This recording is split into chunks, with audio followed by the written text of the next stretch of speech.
I just brought this in to add a bit of culture, really. This is a scene from the great bard William Shakespeare himself. The lady doth protest too much, methinks. Whatever that means. It sounds nice, doesn't it? The lady doth protest too much, methinks. That's Dr. John Campbell. And who's the lady? The lady is Pfizer.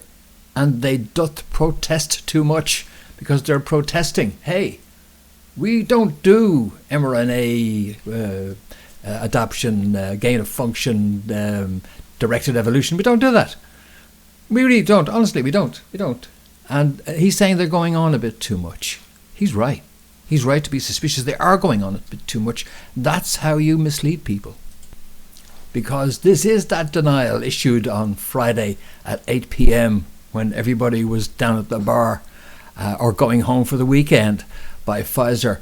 And it's long, but that's not going to be a problem because we're not going to read it all. We don't have to because they're protesting too much. Let's just start at the end. When it comes to this, it's best to start at the end, folks. And this is the final paragraph, the one that should reassure you about Pfizer. Fact-based information rooted in sound science is vitally important. COVID pandemic can help alleviate the devastating burden of this disease. That's just waffle. That's nothing to do with the issue of whether this director of Pfizer, who was trapped by Project Veritas, it's got nothing to do with any of that. So that's just waffle. We can get rid of that. And then there's some other stuff about biosafety level 3, in vitro resistance, and these are studies which are carried out, says Pfizer. They're required by US and global regulators for all antiviral products, and they're carried out by many companies and academic institutions in the US and around the world. And then why are you telling us about this? If we know about all this stuff, this is just more waffling on, protesting too much. Paxlovid, who cares? This is stuff everybody's doing. Then that's all just misdirection. That's just waffle put in there to try and confuse us because it's not relevant. Then what else do they do in here? They say they have research where they use the original SARS-CoV-2 to express the spike protein, and then they publish that research in scientific journals. And if they're publishing that stuff, that's stuff we know about too. We don't care about that. We want to know about the stuff we didn't know about. So we'll just get rid of all that too, because that's like another misdirection. And now we're down to the meat of the matter, aren't we? Now we're down to the meat of the matter. Allegations have recently been made related to gain of function and directed evolution research at Pfizer, and the company would like to set the record straight. Well, you could set the record straight by being straight about the fact that they aren't allegations being made. It's one of your own directors making the allegations. So I would expect that if you were on the level, this would have referred to that individual. It would have said that that individual is not at a senior enough position in the company to be saying those kind of things, and that that individual is wrong in the statements that they made. There's none of that. None of that. Isn't that deeply, deeply, deeply suspicious? So let's get down to the meat of the response then.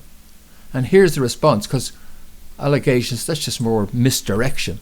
So now we're down to 27th of January, Pfizer. In the ongoing development of the Pfizer-BioNTech COVID-19 vaccine, Pfizer has not conducted gain of function or directed evolution research. Really? What about outside of the development of the Pfizer-BioNTech COVID-19 vaccine? What about outside of that? Have you done it? Because you're just giving us a very limited range that this guarantee applies over. So John Campbell is right to think that they are going on a bit too much, because all that additional irrelevant stuff was designed to divert you from the fact that this is all you're getting. No comment about the executive, no comment about any of that. No guarantee, by the way, in this statement that subcontractors of Pfizer have not engaged in this activity, which is exactly how I would do it if I was, doing this, is I wouldn't have Pfizer corporate involved. I would do it out through subcontractors. So these are the kind of questions, of course, which would have been asked in the context of a press release. What we didn't get, or a press conference, I should say, but we didn't get a press conference. We just got this. And people in the media are not buying it. The story's gone globally viral. And there's a major damage limitation exercise underway to try and prevent the consequences of this story. with YouTube issuing an urgent guidance in relation to taking down that Project Veritas video and pressuring the Daily Mail, who temporarily took down the article which they published alleging COVID had manipulated, or Pfizer manipulated COVID. So that Daily Mail article, well, they got another one back up and they're still pursuing the issue, but it's now written so it's much more friendly to Pfizer's perspective on this. Critically, these articles, now the spin coming out of the Daily Mail is that Pfizer admits engineering COVID mutants in lab studies to ensure its antiviral drug works on new variants. But tests were not gain of function, admits engineering. See, this is the stuff they put in there about the stuff that they have to do by law. That everybody's doing, and everybody knows everybody's doing, couched as an admission. This is how the misdirection has worked. Throwing all that additional stuff in there, protesting too much, was the giveaway. And this is Daily Mail swallowing that line, hook, line and sinker. And they've got the fact check crew out with Newsweek leading the charge. Does Project Veritas video show Pfizer's mutating COVID? Well, they haven't updated that story. And they say so far, well, we just don't know. Yeah, and we also had an article in Forbes, a Forbes hit piece on that on Project Veritas, written by a scientist funded by, yes, Pfizer.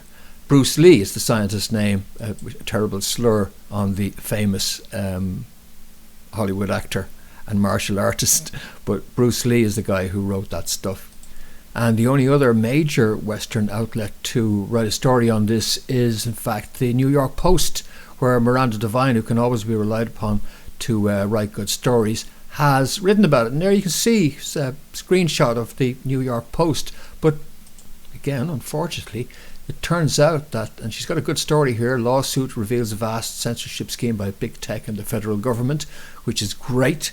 But if you look at her recent stories, that new one's not listed. That wasn't printed online. Miranda Devine's story, which was in the print edition of the New York Post, is not in the online edition. So the censorship continues, folks, on this story. But the media will soon move on, you say? They'll forget about it. Pfizer's going to get away with it. No, they're not. No, they're not. Because it's not about media. As Politico is reporting, it's about the fact, as I reported in our victory, that the Republicans are in control of the House of Representatives, and therefore they have the authority and ability to investigate these matters with committees. And this has been pointed out by Politico here, that in addition to an oversight committee which will look into the spending of all federal funds on COVID, Republicans also have a special select subcommittee which McCarthy, the new speaker, is vowing that the new COVID panel will probe so-called gain-of-function research, which involves the intentional manipulation of viruses and pathogens in ways that could make them more deadly or contagious. Politico goes on, that goal connects to an unproven theory espoused by some Republicans that the something or other was intentionally created in a somewhere or other.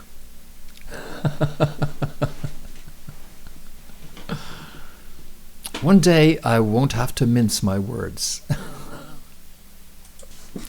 But it'll probably be after the committee has reported that I'll be able to unmince my words and speak freely, or maybe after the other committee which is investigating collusion between big tech and big pharma, and then I'll be able to speak freely, because by that stage we'll also not only have neutered pharma, but we'll also have neutered big tech. And all of this is not just about whether they were messing around in Pfizer. All this is about unpicking that knot and investigating these issues of gain of function COVID and its exact origin. So this is huge at exactly the wrong time, when pharma, and in particular Pfizer, could at least have afforded to be in any way meaningfully tied to these questions. We got this. Brought to you by Pfizer. I'll be back with more soon as we follow the ongoing drama of the implosion of the greatest con in human history. and I hope you'll join me for that. But in the meantime, for breakfornews.com and informedconsent.ie, this has been Vincent Dunn reporting. See you soon.